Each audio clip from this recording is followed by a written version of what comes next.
Ugh, look at them flirting. What an eyesore. But don't get it wrong. Trust me, this is no happy family. That woman there isn't my mom. She's Rochelle, our housemaid. I repeat, housemaid. But it looks like she has her sights set on becoming my stepmom. Ugh.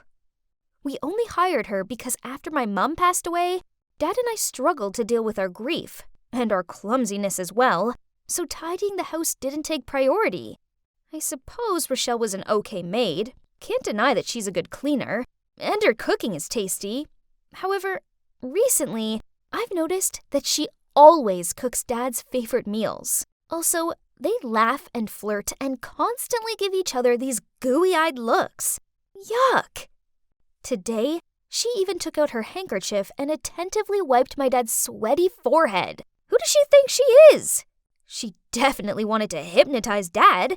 If she thought she'd have a slot in this house, she was totally wrong. I needed to do something about this. I had to talk to Dad right away. Dad, Mom didn't pass away that long ago, but it looks like you've already lined up her replacement. Didn't you hurt Mom enough by reconnecting with your ex right before she died? What do you mean replacement? Brittany, you're being childish and unreasonable.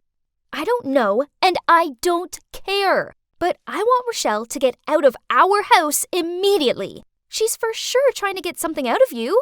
Okay, fine, if you insist. But make sure you find a new housemaid to replace her. Ugh. So it turns out that finding a new maid who's actually good is nearly impossible. Dozens of people came to try out, but none of them were as considerate as Rochelle. Okay, after all, we still needed a maid, so I reluctantly let Rochelle stay until I found someone new. This didn't mean I was going to let my annoyance for her slide.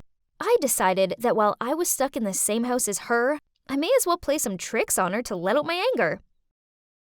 When she decided to cook, again, the divine chicken soup that my dad loved so much, I kindly added a little salt to make it more savory. But somehow, my dad still praised her delicious food. He must just be flattering her, right? So I tried it for myself. What? How could she do that? It tasted amazing. Ugh. Another time, I copied this trick I saw on TikTok by sticking layers of food wrap on Rochelle's door, then acting like there was an emergency. Quick! The oven is making weird noises. I think something's burning. Rochelle quickly ran out of the room and I couldn't help but laugh my head off. Her face was really funny. She then gave me this bewildered look and smiled helplessly. Ugh. Why did this woman never get mad? Okay then, let's step it up a notch. I decided to play the ultimate trick. Knowing that Rochelle was scared to death of cockroaches, I cut a cockroach shape out of paper and put it behind the fabric of her nightlight. That night, I was dozing off when I heard a screechy scream. Ah! Coming from Rochelle's room. Aha! Success! But she was so terrified that she fainted. Oops! Do you know what the most annoying thing is? Even after all the trouble I've caused her, Rochelle was still super sweet to me. She was always offering me cookies and asking me about my day and stuff. I felt like she was trying to play the role of a mother, and I didn't like that at all. She couldn't fool me. I knew she only put up with me to please my dad. Thanks to Rochelle, I could never be at ease, even in my own home. But recently, a very special person has come into my life and lit up my mood. It was totally by chance. That day, it had rained like crazy, so there were puddles everywhere. I was on my way home from the grocery store when a car drove whizzing by.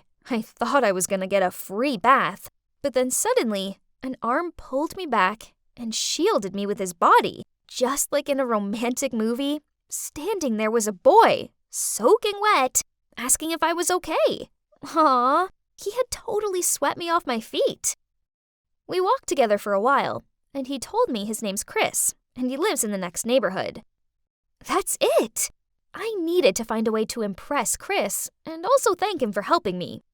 So, after some careful thinking, I decided to bake him a cake.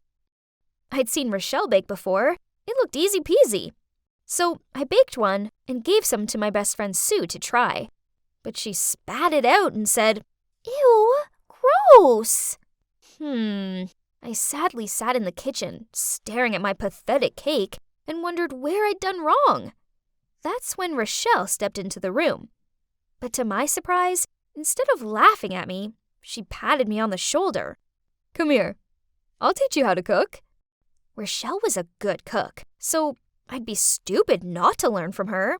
This doesn't mean I like her, though. I just want to win my crush's heart. So after that, each day after school, Rochelle gave me a cooking lesson. Okay, so maybe she wasn't as bad as I first thought. We tried out different recipes together and came up with our own perfect formula. And finally, I could bake a lovely heart-shaped chocolate cake by myself to confess my love to Chris. And you know what? He said yes. I was so deeply in love with Chris that I totally forgot about my conflict with Rochelle. Chris often came over to my place. My dad and Rochelle loved him. So now, besides my dad's favorite food, Rochelle also makes Chris's favorites too. She's incredible. She could remember everything Chris loves and hates, even the trivia, like he's allergic to peanuts. We were just like a family, and I have to admit, it felt kinda good. And then, out of literally nowhere, the shock of my life happened.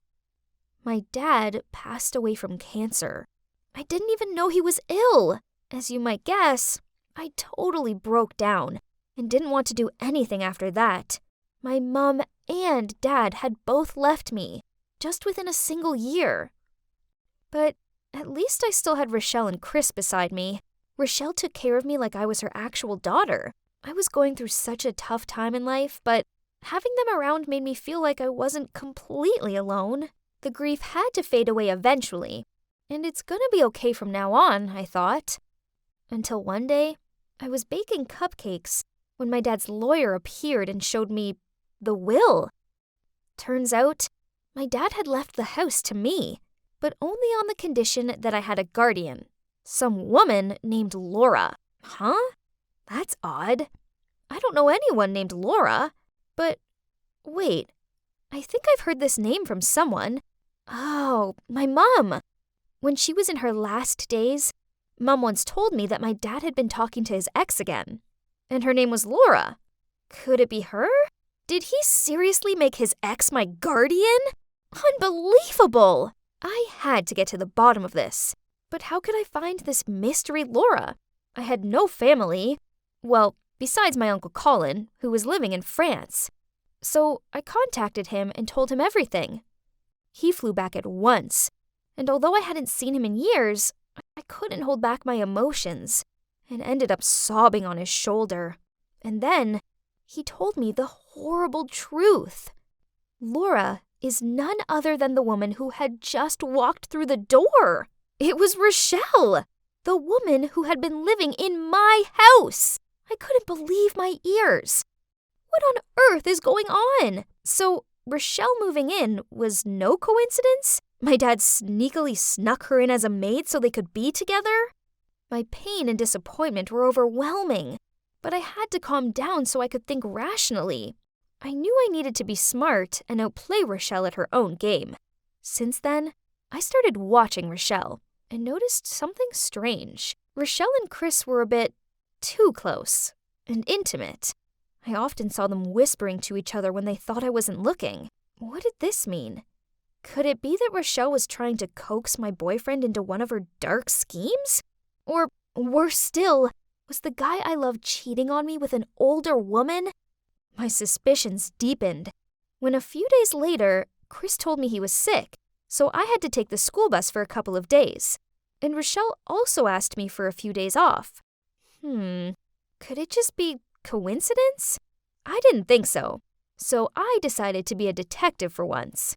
Right after Rochelle left, I started following her. And with no surprise, she went to my boyfriend's house. Hi, Mom. Excuse me? Mom? She's his mom?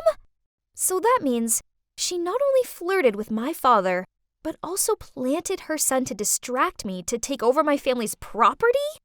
I trusted them. How could they be so cruel? Suddenly, I remembered a detail that I didn't notice until now. After eating the food she'd cooked, for some reason, my father became weaker and weaker and eventually passed away. Did she poison him? If that's the case, then she really is a poisonous snake in human disguise. I immediately broke up with Chris and fired Rochelle, then went home and told Uncle Colin everything. At least I had him on my side. Now what we need to do is refute her custody of the property. I'll take care of everything, and you just have to do what I say. Then, Uncle Colin helped me prepare a lawsuit against Rochelle and her son for fraud. Those two will pay the price for what they did to my father and me. Oh, but the thing is, now Rochelle didn't live here. It felt so empty. I was so angry with her, but I also found myself missing her too. I loved and trusted her. And Chris too. And feelings like that don't just vanish overnight. But when I was still thinking about it, there was the lawyer. Again! And he was accompanied by Uncle Colin.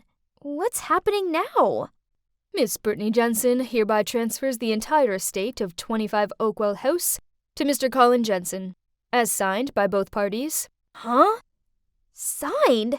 When did I sign that? I snatched the paper and shouted, "Scam! I never saw this paper! Uncle, what is this? Please say something." I don't know. Just follow the legal documents. No. So Uncle Colin was just pretending to care, when really he just wanted to trick me into signing over my house? Oh God. Thinking about it, it must have been that day. The day where he gave me a bunch of papers to sign, claiming that they were about me suing Rochelle and Chris. OMG, the lying con! At the time, I'd been so upset that I only skimmed the first page without looking at the following ones. I was too careless. From tomorrow, Miss Brittany Jensen will have to return all assets to Mr. Colin Jensen. You have 24 hours to prepare. I tried shouting at my uncle, and then I tried reasoning with him, but he didn't care. He just smirked at me and told me that he was just taking what was rightfully his. Ugh, what a vile man. So now, I have nothing left. I was kicked out of my own house and deceived by my own uncle. I don't know why I accidentally passed Chris's house just as he opened the door to take a delivery, and our eyes met. I turned and started to run away, but Chris caught up with me and grabbed my hand. Even after the awful way I treated them both, Rochelle and Chris still invited me inside and made me dinner. I ashamedly told them what happened. Then Rochelle told me everything. It turns out that my father found out that he had cancer a while ago, but he didn't tell me because he saw how upset I was after losing Mom, and he was afraid I would worry too much. Rochelle saw his health deteriorating and figured out what was wrong, so she volunteered to take care of him because she still cared for him. But as a friend, nothing more.